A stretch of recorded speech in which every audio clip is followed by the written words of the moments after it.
This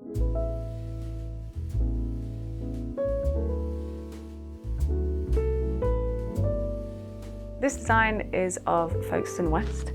The Grand and the Lees and that whole end of town is so beautiful. I was like, I want to commit my biggest Linoprint ever to the part of Folkestone that I love. So I went on a little photography day and photographed the Grand and the bandstand from angles that I knew I was interested in. So I've montaged it all together. The Grand Hotel, the bandstand and the zigzag path are all very, very close together, but you can't ever see them all together at once. So I was like, I'm going to design it so I can. So I then have to trace the whole image with a pencil. When it's all transferred, I sort of have to pause and think, oh, what bits do I want to leave dark? What bits do I want to make light? Really trying to think about the composition for something I was going to spend multiple months carving.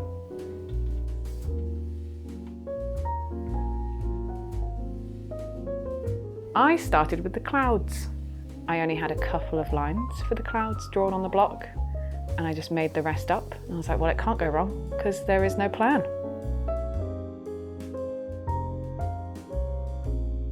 I like the repetition and the fact that I can switch off at this point. I'm sort of 15 years into linocutting and just lose myself with a bit of jazzy music in the background. I really enjoyed doing it in the shop window as well, especially in the quieter months, because it meant there weren't too many people around, but when there were, they'd be like, what on earth? What's she doing? But yeah, just the calm and also the anticipation. Like you have no idea what a print's going to look like until you've printed it. And this was so long waiting. I was really proud actually that I managed to not print it before before it was done. So I use Cranfield inks, which are oil-based. I just find oil-based is much better to work with. It picks up the pigments so much more. It takes a little bit longer to dry, but not that long. It's just so fun to work with. It makes a really great sound.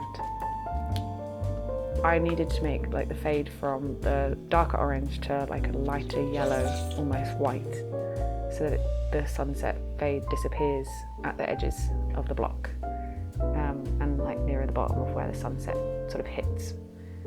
And so I just mix the inks together and then sort of go back and forth to get a perfect fade. It's really squidgy. That's the technical term for it now. And so it's really joyful, kind of like when you're mixing acrylic, but it's thicker and stickier, but still really smooth.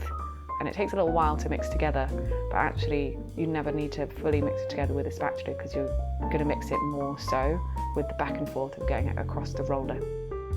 So I played around with the colours a lot.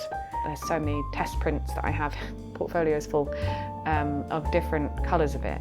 I love it in black and white, but then adding the colour makes it look hazy and like summery, which is exactly what I wanted it to look like. And then the blue as well, I think that makes it feel more seaside, because I haven't actually got the sea in it. You don't know that this is, unless you've been to Folkestone, you don't know where the Lees and the Grand are.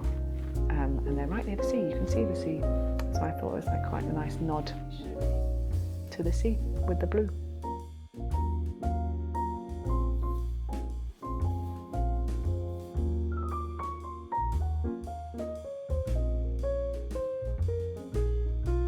I use Japanese masa paper for this multicolour block print.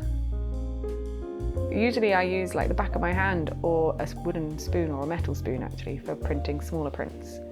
But with a print this size, I also use my glass printing baron, and it's just a really great shape to like press and glide across the paper, and then again and again, over and over in like circles for quite a long time.